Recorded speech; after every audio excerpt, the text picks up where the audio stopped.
नमस्कार। मैं डॉक्टर सौरभ शर्मा, सह आचार्य इतिहास, राजकीय कन्या महाविद्यालय सिकंदरा, दौसा। आज हम गयासुद्दीन बलबन भाग 2 में बलबन के शासनकाल के उस भाग के बारे में चर्चा करेंगे जब वह सुल्तान के रूप में राजगद्दी पर आसीन हो गया है। इससे पूर्व के अध्याय भाग 1 में हमने देखा था कि बलबन गवर्नर के रूप में या प्रधानमंत्री के रूप में दिल्ली सल्तनत में शासन कर रहा था। नाम मात्र का सुल्तान नासिरुद्दीन महमूद था, लेकिन शासन की समस्त शक्तियां बलबन के हाथों में केंद्रित थी। तो हम ये कह सकते हैं कि अप्रत्यक्ष रूप से सुल्तान के रूप में ही गयासुद्दीन बलबन कार्य कर रहा था। लेकिन भाग 2 में हम उस समय का अध्ययन करेंगे जब वह प्रत्यक्ष रूप से सुल्तान के रूप में शासन कर रहा है। गयासुद्दीन बलबन का प्रत्यक्ष रूप से शासनकाल 1265 ईस्वी से 1287 ईस्वी तक माना गया है। नासिरुद्दीन की जब मृत्यु होती है तो उसका कोई पुरुष उत्तराधिकारी नहीं होता है, लेकिन दल चालीसा या तुर्कान ए चियलगानी के प्रमुख के रूप में बलबन, जो कि प्रधानमंत्री के रूप में भी कार्य कर रहा था, वही 1265 ईस्वी में सुल्तान के रूप में सिंहासन पर बैठ जाता है और दिल्ली सल्तनत का नया सुल्तान बन जाता है।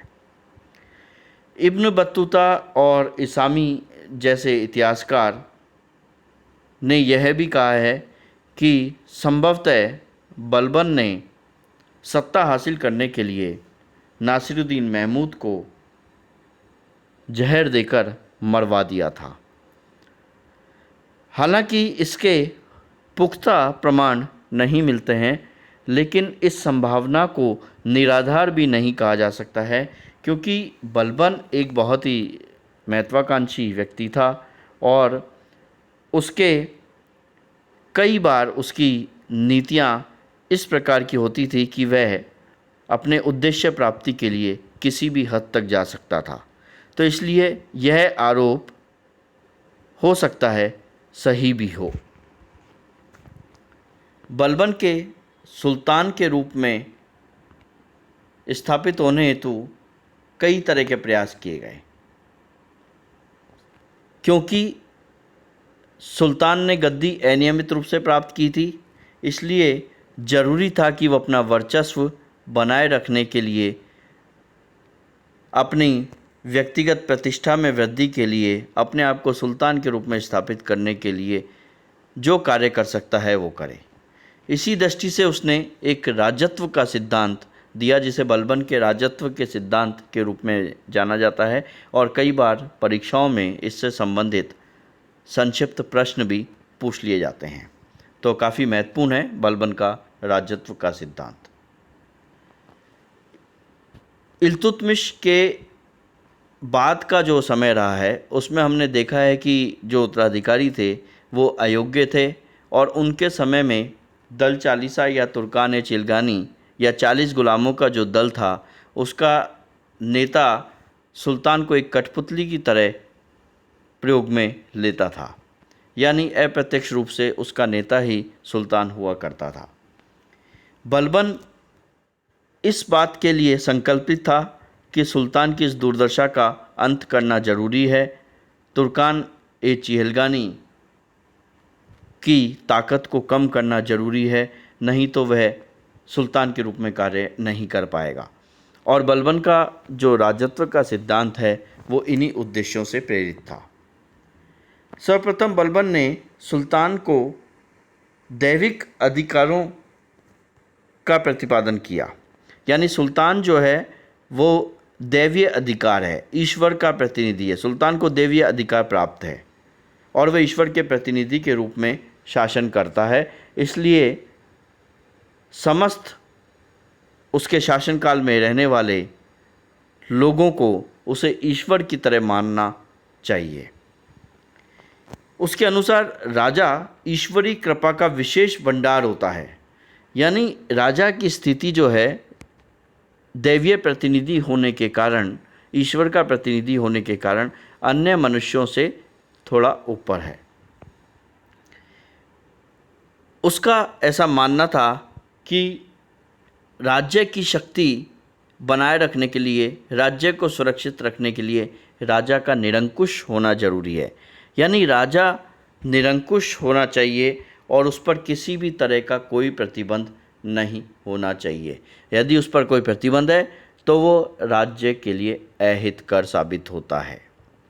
उसने आजीवन अपनी व्यक्तिगत प्रतिष्ठा में वृद्धि के लिए विभिन्न प्रयास किए, जिससे वह औरों से स्वयं को अलग स्थापित कर पाए। उसने स्वयं को पौराणिक तुर्की वीर अफरासियाब का वंशज बताया। आसन पर बैठते ही उसने मद्यपान छोड़ दिया। दरबार में हंसी मजाक पर प्रतिबंध लगा दिया। नीचे स्तर के जो लोग थे, अमीर थे या व्यापारी थे, उनसे बलबन मिलना भी पसंद नहीं करता था। दरबार में उसने बहुत सारी ईरानी परंपराएं लागू कर दी, जिसमें महत्वपूर्ण थी सिजदा और पैबॉस। सिजदा परंपरा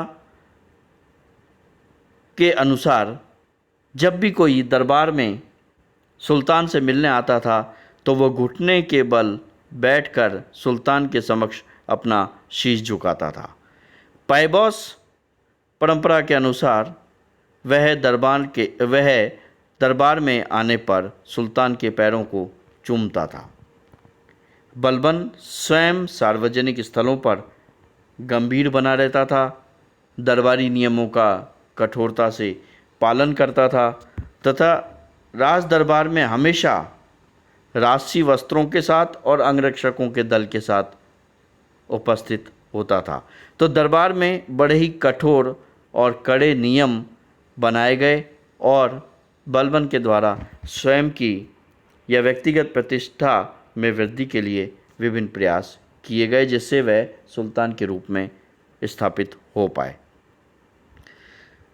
दूसरा कार्य बलबन ने सत्ता हासिल होते ही तुर्कान ए चियलगानी का दमन करने का किया, यानी दल चालीसा या तुर्कान ए चियलगानी, जिसने सुल्तान को एक कठपुतली बना दिया था, उसके शक्ति को दमित करने का प्रयास बलबन के द्वारा किया गया। इसके लिए सर्वप्रथम निम्न कोटि के जो तुर्की मुसलमान थे उनको महत्वपूर्ण पदों पर नियुक्त करना प्रारंभ किया, जिससे पूर्व में जो स्थापित दल चालीसा के सदस्य हैं उनकी महत्वपूर्णता में कमी आए।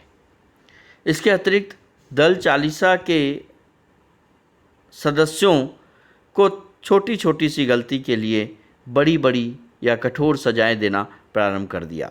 जैसे बंदायूं के गवर्नर मलिक बकबक को अपने दासों पर अत्याचार करने के कारण जनता के समक्ष कोड़ों से पिटवाया।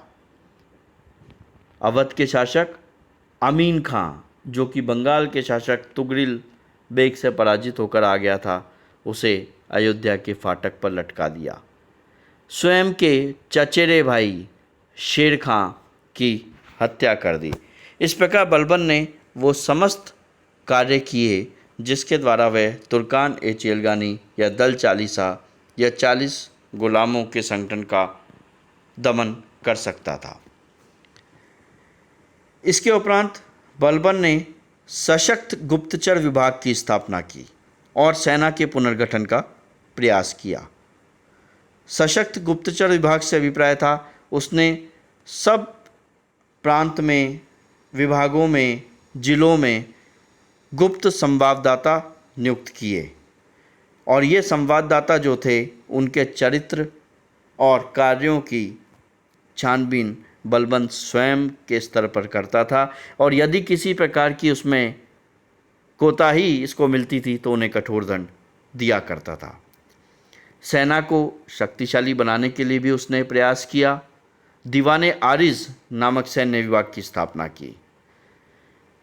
सैन्य दृष्टि से बलबन के समक्ष एक बहुत बड़ी समस्या यह थी कि पुरानी जो जागीरदारी प्रथा चल रही थी उसमें अधिकांश जागीरें उनके पास थी जो कि वृद्ध लोग थे या विधवाएं थीं जो कि किसी भी दृष्टि से राज्य की सेवा करने में सक्षम नहीं थे।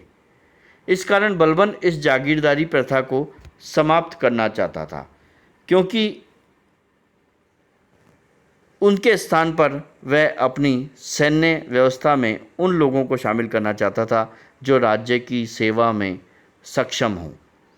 इस कारण उसने वृद्धों, विधवाओं और अनाथों से जागीर वापस लेने संबंधी राजाज्ञा भी निकाली, परंतु दिल्ली के कोतवाल फखरुद्दीन ने उसको समझाया कि इस प्रकार की राजाज्ञा का कठोरता से पालन करने से हो सकता है समाज हमारे खिलाफ हो जाए और राज्य में अव्यवस्था फैल जाए।